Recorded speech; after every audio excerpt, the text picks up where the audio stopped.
आजच्या सर्वात महत्त्वाची बातमी देशाच्या दृष्टीने रशियाचे राष्ट्राध्यक्ष व्लादिमीर पुतीन 2 दिवसांच्या भारत दौऱ्यासाठी दाखल झाले। पंतप्रधान नरेंद्र मोदींनी त्यांचं पालम विमानतळावर स्वतः जात स्वागत केलं। यावेळी दोन्ही नेत्यांनी एकमेकांना आलिंगनही दिलं। दिल्लीत दाखल झाल्यावर लगेचच पंतप्रधान मोदी आणि रशियन राष्ट्राध्यक्ष व्लादिमीर पुतीन यांनी एकाच गाडीतून विमानतळावरून प्रवास केला। पालम विमानतळावरून निघाल्यानंतर काही मिनिटांतच पंतप्रधान नरेंद्र मोदी आणि रशियाचे अध्यक्ष व्लादिमीर पुतीन दिल्लीतील 7 लोककल्याण मार्ग येथील पंतप्रधानांच्या अधिकृत निवासस्थानी पोहोचले। तिथं ते रात्रीचं भोजन करणार आहे।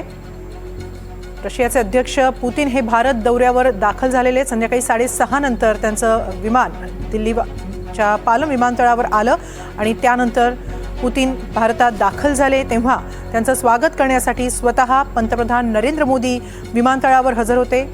पुतीन विमानतळावर उतरताच मोदींनी त्यांना आलिंगन देत त्यांचं स्वागत केलं। त्यानंतर दोन्ही नेत्यांनी एकाच गाडीतून प्रवास करत पंतप्रधानांचं अधिकृत निवासस्थान 7 लोक कल्याण मार्ग गाठलं। तिथं रशियाचे अध्यक्ष व्लादिमीर पुतीन हे पंतप्रधान मोदींसह भोजन करणार आहेत। रशियाचे अध्यक्ष व्लादिमीर पुतीन हे याआधी 2021 मध्ये भारत भेटीवर आले होते। त्यावेळी ते केवळ 4 तास होते। आता 4 आणि 5 डिसेंबर अशा 2 दिवसात ते 30 तास भारतात असणार आहेत। या 30 तासांमध्ये भारत आणि रशिया यांच्यात काही महत्त्वपूर्ण करारांवर चर्चा होणं अपेक्षित आहे। पुतीन यांच्या भेटीपूर्वीच रशियन संसदेनं भारतासहच्या रिलॉस या लष्करी कराराला मंजुरी दिलेली आहे। हा अत्यंत महत्त्वाचा करार दोन्ही देशांमध्ये झालेला आहे। दरम्यान रशियन अध्यक्ष व्लादिमीर पुतीन यांच्या या भारत भेटीबाबत आपण अधिक चर्चा करणार आहोत। लेफ्टनंट कर्नल सतीश ढगे आंतरराष्ट्रीय विषयांचे ते अभ्यासक आहेत। सतीश ढगेजी, खूप खूप स्वागत आहे NDTV मराठीच्या या बुलेटिनमध्ये। रशियाचे अध्यक्ष व्लादिमीर पुतीन 4 वर्षांनंतर भारतात येत आहेत आणि यामध्ये सर्वात महत्त्वाचा अजेंडा आहे तो दोन्ही देशांमधला संरक्षण करार। कसं पाहता याकडे? नक्कीच मागच्या 6 दशकांपासून भारत आणि रशिया यांच्यामध्ये मुख्यतः संरक्षणाच्या दृष्टिकोनातून अत्यंत महत्त्वाचे असे संबंध त्या ठिकाणी राहिलेले आहेत। अत्यंत रिलायबल अशा प्रकारचा रशिया हा भारताचा एक प्रकारे संरक्षणाशी संबंधित पार्टनर त्या ठिकाणी राहिलेला आहे। आता सुद्धा जर आपण त्या ठिकाणी पाहिलं तर साधारणतः 36% डिफेन्स इम्पोर्ट हे आपल्याला रशियाकडून त्या ठिकाणी प्राप्त होतात। आणि आता या पुढच्या 30 तासात साधारणतः 27 तासात ज्यावेळेस रशियाचे राष्ट्राध्यक्ष भारतामध्ये आहेत तर त्यामध्ये वेगवेगळ्या प्रकारच्या चर्चा होणार आहेत, ज्यामधला एक महत्त्वाचा भाग डिफेन्स अग्रीमेंटशी संबंधित सुद्धा असणार आहे। मग सुखोई 57 सारखं 5th जनरेशन स्टेल्थ एअरक्राफ्ट त्या ठिकाणी असो किंवा ऑपरेशन सिंदूरमध्ये ज्यानं अत्यंत जबरदस्त भूमिका बजावली अशा प्रकारचं S-400 एअर मिसाईल डिफेन्स सिस्टमच्या आणखीन 5 रेजिमेंट रशियाकडून भारताला मिळवण्याशी संबंधित चर्चा आणि करार असो किंवा त्याच्याही एक टप्पा पुढे जाऊन S-500 air missile defence system ही जी आहे 21व्या शतकातला धोका, सामरिक धोका लक्षात घेऊन रशियाकडून जे आहे भारताला प्राप्त करून घेण्यासाठी त्याच्याशी संबंधित चर्चा असो, या सगळ्याच अनुषंगाने जे आहे सामरिक दृष्ट्या भारत आणि रशिया यांच्यामध्ये त्या ठिकाणी चर्चा होईल। आणि मुख्यतः सुखोई 57 त्याचबरोबर S-400 S-500 यासारख्या अत्याधुनिक एअर मिसाईल डिफेन्स सिस्टम या आपल्याला रशियाकडून प्राप्त होतील। आणि फक्त एवढंच नाही तर याच्याशी संबंधित एक प्रकारे ज्याला आपण म्हणू की ट्रान्सफर ऑफ टेक्नॉलॉजी, त्याचं तंत्रज्ञान जे आहे भारताला प्राप्त होऊ शकेल का, ही सुद्धा चर्चा त्या ठिकाणी होईल। ज्या प्रकारे आपण ब्रह्मोस मिसाईलचं जॉईंट प्रोडक्शन केलं तशा प्रकारे या भविष्यातल्या टेक्नॉलॉजीशी संबंधित सुद्धा काही कोलॅबरेशन रशिया सोबत करता येईल का, ही सुद्धा चर्चा या संरक्षण अग्रीमेंटच्या पॉइंट ऑफ व्ह्यूने येणाऱ्या काळामध्ये होऊ शकेल। रशियामध्ये पुतीन येण्याआधीच खरं म्हणजे रशियन संसदेनं भारताबरोबरच्या रिलॉस या संरक्षण किंवा लष्करी कराराला मान्यता दिली। रशियाकडून ही तत्परता काय, याचं महत्त्व काय आहे नेमकं?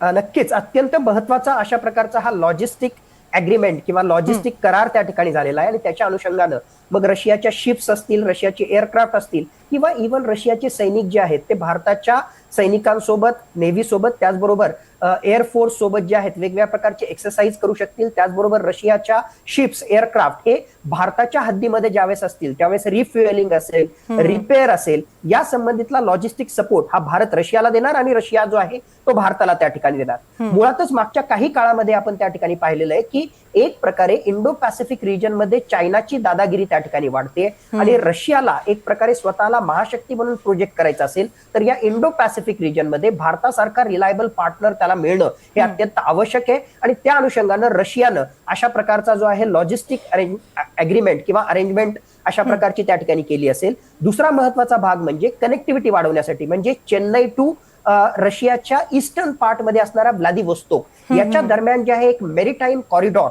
भारत आणि रशियाला त्या ठिकाणी बनवायचंय. आणि हे मेरीटाईम कॉरिडॉर भारत आणि रशियाच्या अर्थव्यवस्थेच्या दृष्टिकोनातून त्याचबरोबर भू राजनीतीच्या दृष्टिकोनातून अत्यंत महत्वाचं आहे. मग या मेरीटाईम कॉरिडॉरला जर सुरक्षित ठेवायचं असेल तर एक प्रकारे चायनाची दादागिरी ज्या प्रकारे साऊथ चायना सी मध्ये वाढतीये त्याला एक प्रकारे बॅलन्स करण्यासाठी किंवा चेकमेट करण्यासाठी भारतासारखा पार्टनर असणं आवश्यक आहे. म्हणून या सगळ्याच अँगलने हा जो करार त्या ठिकाणी झालेला आहे, ज्याला ड्युमानं मान्यता दिलेली आहे, तो महत्वाचा ठरतो.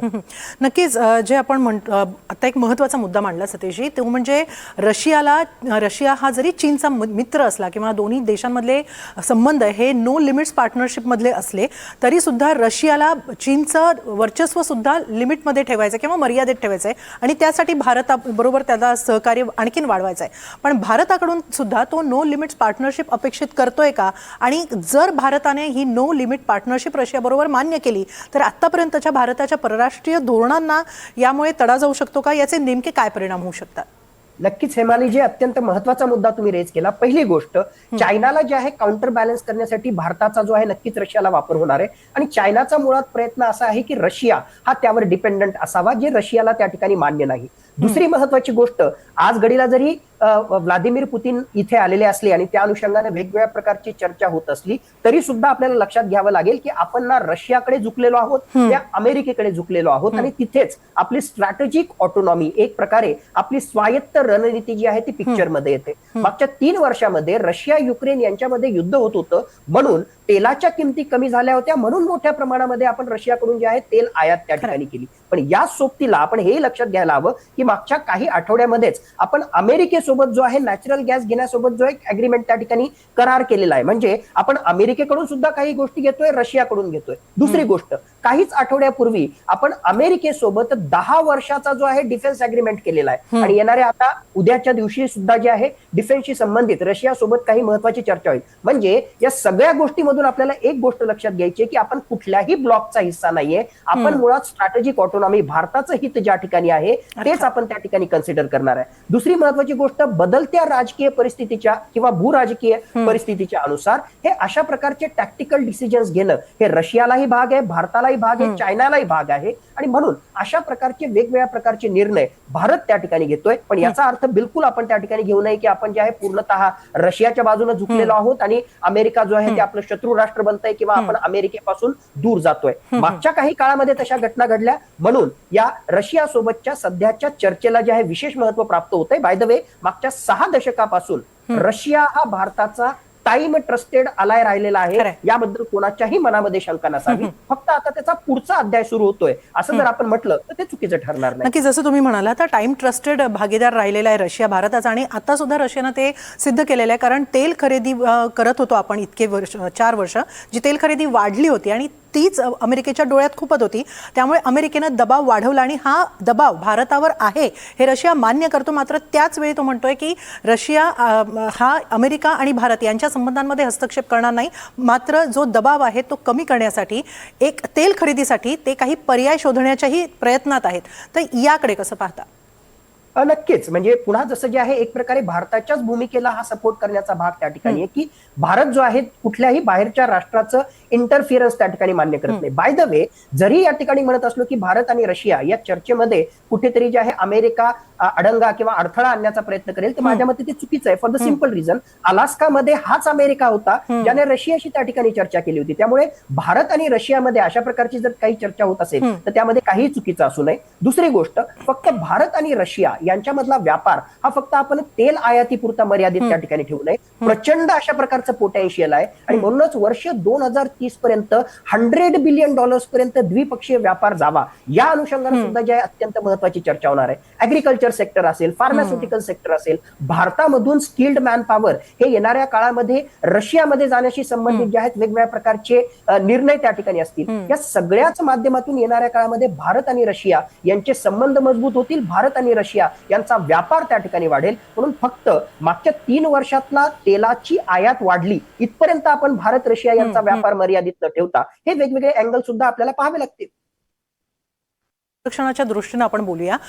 एक महत्त्वाचा मुद्दा आहे या संरक्षण करारामध्ये किंवा या चर्चेमध्ये संरक्षणाच्या दृष्टीने, तो म्हणजे S-500 ही प्रणाली भविष्यात त्याची डिलिव्हरी होणं आपल्यासाठी महत्त्वाचं आहे. कारण S-400 किंवा सुदर्शन ही जी एअर डिफेन्स सिस्टीम होती ती किती महत्त्वाची आणि भारतासाठी किती फायदेशीर ठरली हे आपण अलीकडच्या काळात बघितलेलं आहे. त्यामुळे S-500 प्रणाली विकत घेणं हे भारतासाठी किती महत्त्वाचं आहे?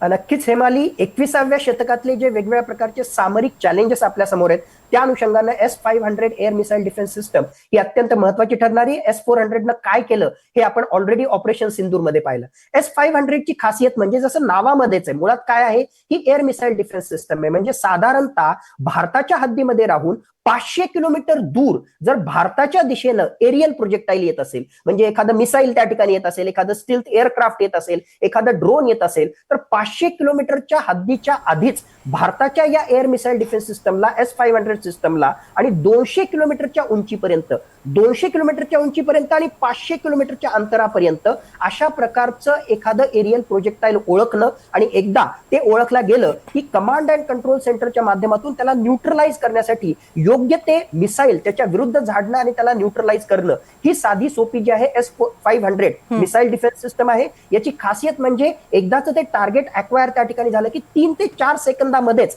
या मिसाईल डिफेन्स सिस्टमची जी आहे ऍक्शन त्या ठिकाणी सुरू होते. आणि 21व्या शतकातला धोका त्या ठिकाणी पाहता मुख्यतः हायपरसोनिक मिसाईल्स असतील किंवा लो ऑर्बिट सॅटेलाइट्स असतील, म्हणजे सॅटेलाइटच्या माध्यमातून किंवा हायपरसोनिक मिसाईलच्या माध्यमातून भारताविरुद्ध हल्ला झाला तरी त्याला थोपवण्याची जी आहे एक प्रकारे क्षमता या S-500 मिसाईल डिफेन्स सिस्टमच्या माध्यमातून आपल्याला प्राप्त होणार आहे. म्हणून नक्कीच रशियाकडून या S-500 मिसाईल डिफेन्स सिस्टमशी संबंधित चर्चा आवश्यक आहे. फक्त एक अत्यंत महत्वाचा मुद्दा हे जरी त्या ठिकाणी असलं तरी खरं चॅलेंज असं आहे की रशिया याची डिलिव्हरी म्हणजे additional 5 regiment S-400 missile defence सिस्टमचे, त्याचबरोबर S-500 मिसाईल डिफेन्सचे हे वेळेवर त्याची डिलिव्हरी करू शकेल का? एक महत्वाचं कारण ऑलरेडी रशिया युक्रेन युद्धामुळे जे आहे त्याची एक प्रकारे म्हणजे मोठ्या प्रमाणामध्ये जे आहे हा सगळा खर्च त्या ठिकाणी झालेला आहे. आणि दुसरी सगळ्यात महत्वाची गोष्ट, हे सगळं करण्यासाठी रेअर अर्थ मिनरल्स त्या ठिकाणी लागतात. मग सेमीकंडक्टरची उपलब्धता तेवढ्या मोठ्या प्रमाणामध्ये रशियाकडे नसल्यामुळे खरोखरच योग्य वेळेत तो ही S-500 मिसाईल डिफेन्स सिस्टम भारताला पुरवू शकेल का, हा सुद्धा एक महत्वाचा मुद्दा या चर्चेमध्ये किंवा निर्णय घेण्यामध्ये भारताला त्या ठिकाणी करावा लागणार. नक्कीच. आपण मगाशी व्यापार वृद्धीबद्दलही बोललो. मग आता आपण रशियाकडून संरक्षण प्रणाली खरेदी करणं असो किंवा जे काही असेल, हा जो काही व्यवहार असेल तो नेमका कोणत्या प्रणालीमध्ये होईल? कारण भारताकडून जो रुपया रशियाकडे जातोय तो रुपया बाहेर वापरण्यावर रशियावर काही मर्यादा येत आहेत आणि त्यामुळे रशिया भारताकडून रुपया घ्यायला तयार नाहीये. त्यामुळे या सगळ्या संबंधांमध्ये व्यापार वृद्धीसाठी नवी पेमेंट प्रणाली किती महत्वाची आहे? नक्कीच अत्यंत महत्वाची भूमिका अदा करणार आहे. कारण मुळात आतापर्यंतचा जर थोडासा आपण इतिहास त्या ठिकाणी पाहिला तर अमेरिका दादागिरी करतोय वेगवेगळ्या कारणास्तव. आणि त्यातलं एक महत्वाचं कारण म्हणजे डॉलरचं जे आहे जागतिक अर्थव्यवस्थेमध्ये असलेलं महत्व. मग हे डॉलरचं महत्व जर आपल्याला कमी करायचं असेल, आणि बाय द वे भारत आणि रशिया सारखे दोन महत्वाच्या अर्थव्यवस्था, $2 ट्रिलियन असणारी रशियाची अर्थव्यवस्था, $4 ट्रिलियन असणारी भारताची अर्थव्यवस्था, यांच्यामध्ये व्यापार होत असेल तर खरं म्हटलं तर डॉलरमध्ये व्यापार करण्याचं काहीही त्या ठिकाणी अर्थ नाही. आणि म्हणूनच रुपी रबल मेकॅनिझम म्हणजे एकमेकांच्या करन्सीमध्ये जो आहे हा व्यापार व्हावा, याच्यासाठी जे आहे भारत आणि रशिया त्या ठिकाणी प्रयत्नशील आहे. आणि तशा प्रकारची चर्चा आणि तशा प्रकारची मेकॅनिझम ही येणाऱ्या काळामध्ये भारत आणि रशिया एक दुसऱ्याच्या संदर्भात जे आहे त्या ठिकाणी डेव्हलप करू इच्छितो आणि तशा प्रकारची सिस्टम येईल असा सुद्धा प्रयत्न त्या ठिकाणी असणार आहे. दुसऱ्या बाजूला आपण जर पाहिलं तर साधं ब्रिक्सच्या चर्चेच्या माध्यमातून ज्यावेळेस वेगवेगळ्या प्रकारच्या चर्चा होत होत्या त्यावेळेस, आणि त्यामध्ये डीडॉलरायझेशन म्हणजे डॉलरचं महत्व कमी करण्याचा प्रयत्न या ब्रिक्स नेशनच्या मार्फत केला जात होता, त्यावेळेस याच डोनाल्ड ट्रम्पनं जी आहे धमकी दिली होती की जर ब्रिक्सनं असा काही प्रकार त्या ठिकाणी केला तर त्यांच्यावर जबरदस्त अशा प्रकारचा आणखीन ऍडिशनल टॅरिफ सँक्शन आम्ही त्या ठिकाणी लावू. म्हणजे खरोखर डॉलरचा जो आहे व्हॅल्यू कमी करण्यासाठी, म्हणजे कमी करण्यासाठी म्हणण्याच्या ऐवजी एक रुपी रबल मेकॅनिझम मध्ये त्या ठिकाणी झालं तर अमेरिकेला त्याचा मोठा फटका बसणार आहे. म्हणून अमेरिका नक्कीच या गोष्टीकडे जे आहे बारकाईने त्या ठिकाणी बघणार आहे. पण भारतानं आपलं हित पाहावं आणि त्या अनुषंगानं रुपी रुबल मेकॅनिझम जी आहे ती एस्टॅब्लिश. आणि त्यामुळेच पुतीन यांची ही 4 वर्षांनंतरची भारत भेट ही अनेक अर्थाने भारतासाठी, रशियासाठी आणि जागतिक राजकारणासाठी सुद्धा एका अर्थे महत्वाची ठरणार आहे. खूप खूप धन्यवाद सतीशजी या सविस्तर चर्चेबद्दल. धन्यवाद हेमाली. रशियाचे अध्यक्ष व्लादिमीर पुतीन यांच्या भारत दौऱ्यात एक महत्त्वाची बाब म्हणजे दोन्ही देशांमध्ये होणारे लष्करी करार। रशिया आणि भारतामधील लष्करी करारांमुळे भारताला नेमका काय फायदा होणार आहे पाहूया।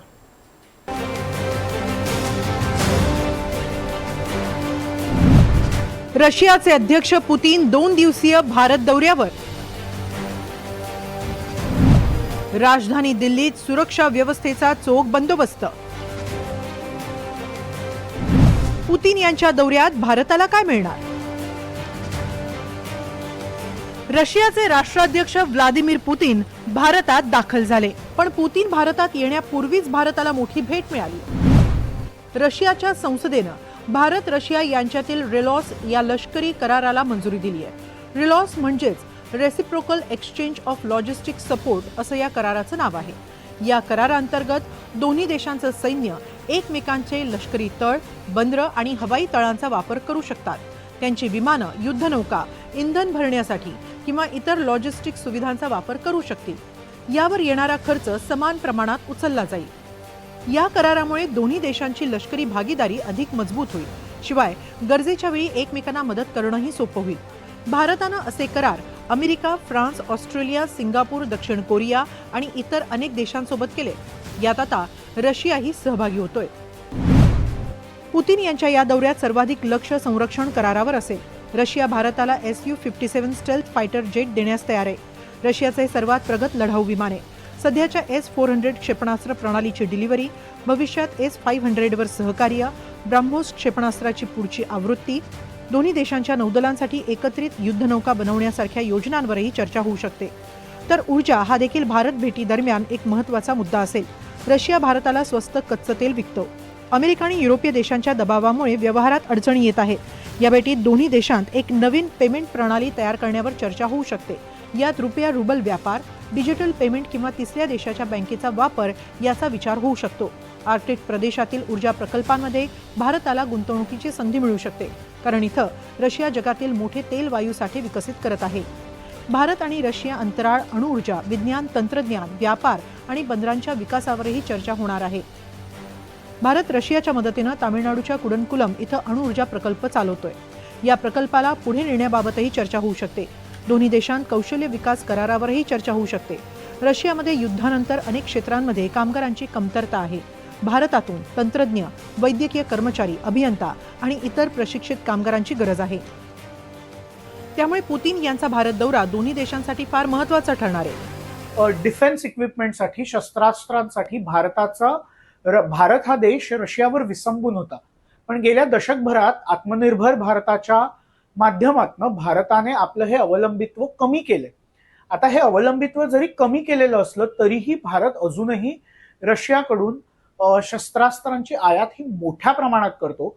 त्याच्यामुळे आता हे जे काही पुतीन यांच्या भेटी दरम्यान भारत आणि रशियाचा व्यापार आहे, हा साधारणपणे सगळ्या प्रकारचा व्यापार पकडून हा साधारणपणे 100 अब्ज अमेरिकन डॉलर्स इतक्या पातळीला नेण्याचा भारत आणि रशिया या दोघांचाही मानस आहे। तर हे पुतीन यांच्या भेटीचं महत्व आपल्याला विशद करता येईल। पुतीन यांच्या 2 दिवसीय दौऱ्यासाठी विशेष तयारी करण्यात आली आहे। दिल्लीत ते गुप्त ठिकाणी राहणार आहे। याचा तपशील सार्वजनिक करण्यात आलेला नाही। 4 आणि 5 डिसेंबरला दिल्ली मल्टी लेअर सुरक्षेच्या घेऱ्यात असेल। राजधानीत बहुतेक ठिकाणी स्वॉट team, anti terror squad, quick action team तैनात आहेत। रशियाचे ॲडव्हान्स सिक्युरिटी टीमचे 50हून अधिक सदस्य आधीच दिल्लीत पोहोचले। पुतीन जिथं जातात तिथं ते जाण्याआधीच त्यांचे रक्षक त्या देशात मिसळून जातात। त्यांची ही अदृश्य सेना मानली जाते। पुतीन यांच्यासह एक पोर्टेबल लॅब असते। यात त्यांच्या भोजनाची सेवनापूर्वी चाचणी होते। चाचणी योग्य ठरल्यास ते जेवण करतात। त्यांचा आचारी देखील त्यांच्यासह प्रत्येक दौऱ्यावर हजर असतो। त्याच्या हातचंच ते जेवतात। ते जेवणही लॅबमध्ये आधी टेस्ट केलं जातं। खाद्यपदार्थ आणि पाणीही रशियातूनच आणलं जातं। याही वस्तूंची चाचणी केली जाते। इतकंच नाही तर पुतीन प्रत्येक दौऱ्यात त्यांच्याबरोबर पोर्टेबल टॉयलेटही नेतात। रशियन अध्यक्षांची कोणती वस्तू परदेशी राहता कामा नये, या वस्तूंच्या आधारे अध्यक्षांबाबतची माहिती परदेशी यंत्रणांच्या हाती लागण्याची शक्यता असते। सुरक्षेच्या कारणास्तव ही बारकाईनं काळजी घेतली जाते। तेव्हा भारतासारख्या मित्र राष्ट्राच्या 2 दिवसीय भेटीवर पुतीन येत असले तरी सुरक्षेबाबत मात्र कोणती तडजोड केली जात नाही। Bureau report, NDTV Marathi.